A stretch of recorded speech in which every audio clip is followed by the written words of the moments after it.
बिहार के बहुचर्चित व्यक्ति हैं, समाज सेवी के रूप में भी काम करते हैं, अब पूर्व विधायक रह चुके हैं।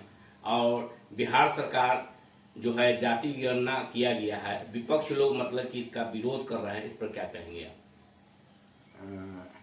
जातीय जनगणना के पहले मैं आपका बहुत बहुत बधाई देते हैं, धन्यवाद देते हैं। जातीय जनगणना 1931 में हुआ, उसके बाद 31 से लेकर आज तक जातीय जनगणना नहीं हुआ। जितने देश में करीब करीब पूरे देश में 2800 जातियाँ हैं, तो सब के बारे में हमको जानकारी नहीं है। कौन जाति कितनी, कौन जाति की जनसंख्या किस तरह। जो जातीय जनगणना 31 में हुआ, आज तक नहीं हुआ। बिहार के माननीय मुख्यमंत्री नीतीश कुमार को हम बधाई देते हैं, धन्यवाद देते हैं, क्योंकि हमारे मित्र रहे हैं, साथी रहे, इनके साथ रहकर मैंने काम किया और 1990 में हमको टिकट दिए थे नीतीश कुमार जी। हम उनको बधाई इसलिए दे रहे हैं कि वो इतनी मजबूत, शक्तिशाली और इच्छा शक्ति इतनी मजबूत है कि हम कह नहीं सकते, मेरे पास कोई ऐसा शब्द नहीं है। इतनी मजबूत इच्छा शक्ति माननीय मुख्यमंत्री नीतीश कुमार का है, जिसने बिहार की सरकार अपने खर्च पर, अपने बलबूता पर जातीय जनगणना शुरू की।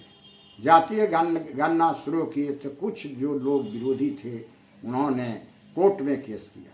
कोर्ट में केस करने के बाद जब इस पर लोग अंतिम फैसला नहीं लिए, विरोध में कर दिए, तब सुप्रीम कोर्ट गया। सुप्रीम कोर्ट को चीफ जस्टिस को हम बधाई देते हैं, जिन्होंने जातीय जनगणना कराने का उन्होंने आदेश दिया था।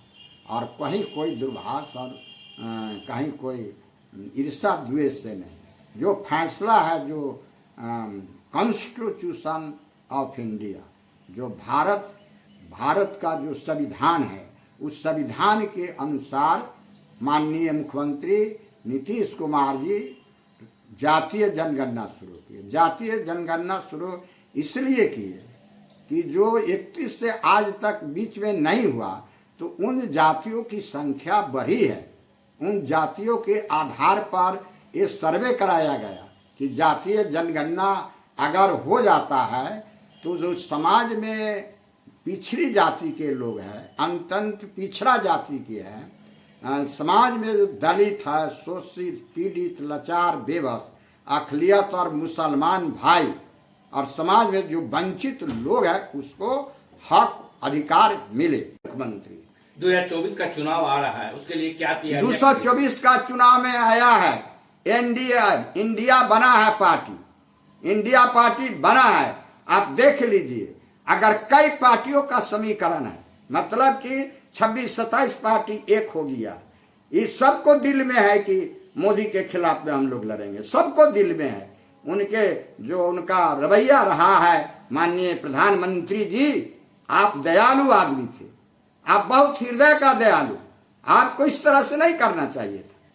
जो एनडीए की सरकार है, आप कहते हैं कि जात पात का बंटवारा किया, नहीं, जात पात का बंटवारा नहीं किया है। माननीय नीतीश कुमार जी जात पात का बंटवारा नहीं किया है। वो तो इनको देखकर हिंदुस्तान के तमाम पॉलिटिकल पार्टी, अपोजिशन पार्टी एक हो गया। एक होकर उसने घोषणा भी कर दिया कि अब एनडीए से लड़ाई हम लोग लड़ेंगे। हमने कई बार कहा था कि एनडीए की अगर पार्टी बनी है, अगर चुनाव चिन्ह हो, चाहे party of leader, party of constitution, party of flag, माने एक झंडा होना चाहिए। सन 77 की ललकार, दिल्ली में जनता दल की सरकार, हम चुनाव लड़ रहे थे। हम राष्ट्रीय हमने नीतीश कुमार जी हमको टिकट दिए थे। हम पिपरा से चुनाव लड़ रहे थे। हम पहले बोचा के उम्मीदवार थे। जब हमको टिकट नहीं मिला, कमल पासवान को टिकट मिल गया, तो हम चले गए पिपरा से। हम पिपरा से लड़ाई लड़े 25,000 रुपया में, मात्र ओनली फॉर 25,000 रुपये में, 25,000 रुपया में चुनाव जीतकर हम गए थे विधानसभा में। 25,000 में आज कितने खर्च हो रहे हैं। आज एनडीए की सरकार, माननीय प्रधानमंत्री मोदी जी से हम कहना चाहेंगे कि आपने ही तो इंडिया का स्थापना किया, आपने, आपके वजह से तो ऑल पॉलिटिकल पार्टी विरोधी दल के नेता एक हो गए। आखिर हुआ इसका कारण क्या है?